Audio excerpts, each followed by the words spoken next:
Ma'asyiral muslimin rahimakumullah.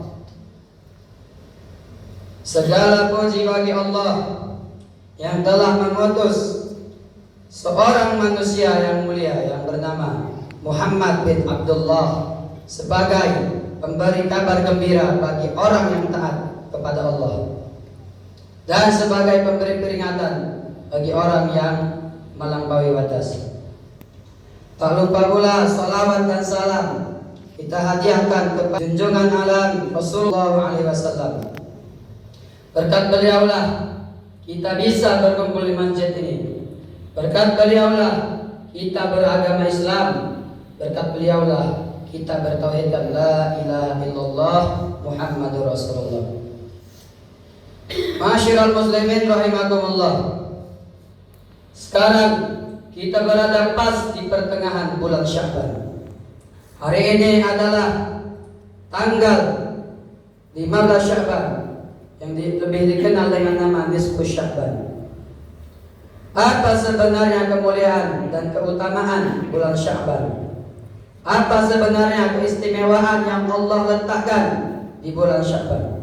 Jawabannya adalah ada pada ulama. Kok bisa jawaban itu ada pada ulama? Karena ulama lebih tahu tentang itu.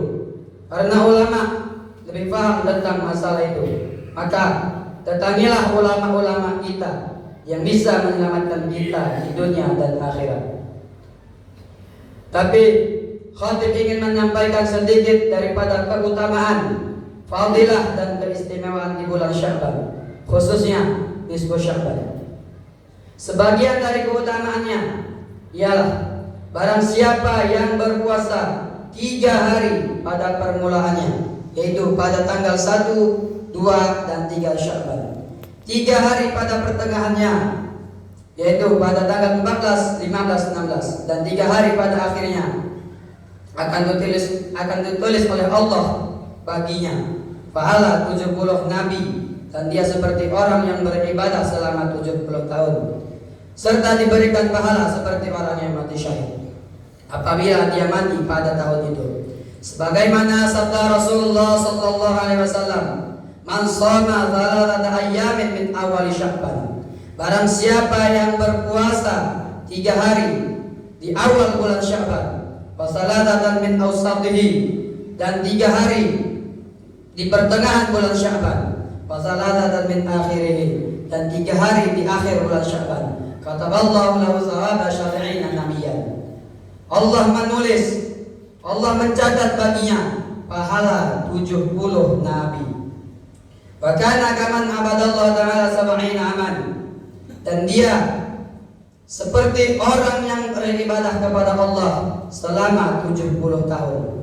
Wa in mata fi tilka sanah, dan jika dia mati pada itu tahun, mata syahidan, maka dia mati dalam keadaan syahid. Kesimpulan daripada hadis itu memberikan pengertian kepada kita bahwa orang yang berpuasa 3 hari pada awal Sya'ban, 3 hari di pertengahan Sya'ban, dan 3 hari di akhir Sya'ban akan diberikan Allah pahala. Akan Allah beri dia pahala 70 orang nabi, sebagaimana beribadahnya para nabi tersebut. Kemudian Allah anggap dia seperti orang yang beribadah selama 70 tahun.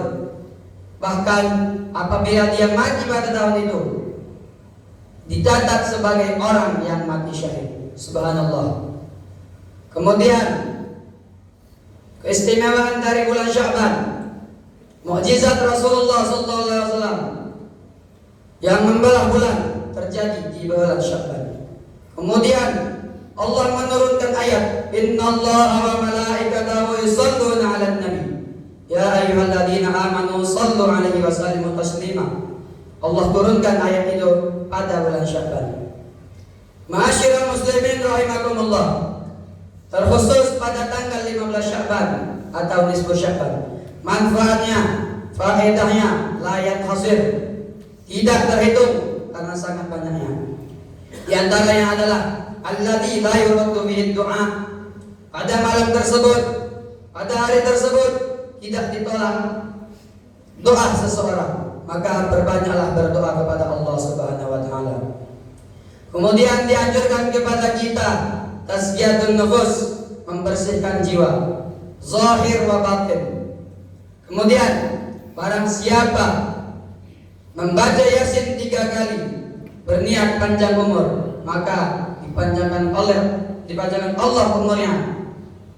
Seandainya ajalnya pada tahun itu, maka Allah akan mengubah ajalnya. Seandainya memang ajalnya pada tahun itu, Allah buat sebab supaya dia tidak membacanya. Kemudian pada malam nisfu Sya'ban, Allah mengampuni semua makhluk kecuali beberapa golongan. Salah satunya adalah dukun, yaitu orang yang syirik, orang yang menduakan Allah, penyihir, orang yang bekerja sama dengan syaitan atau jin. Kemudian orang yang bermusuhan kepada sesama muslim. Maka saling bermaaflah kita pada hari ini.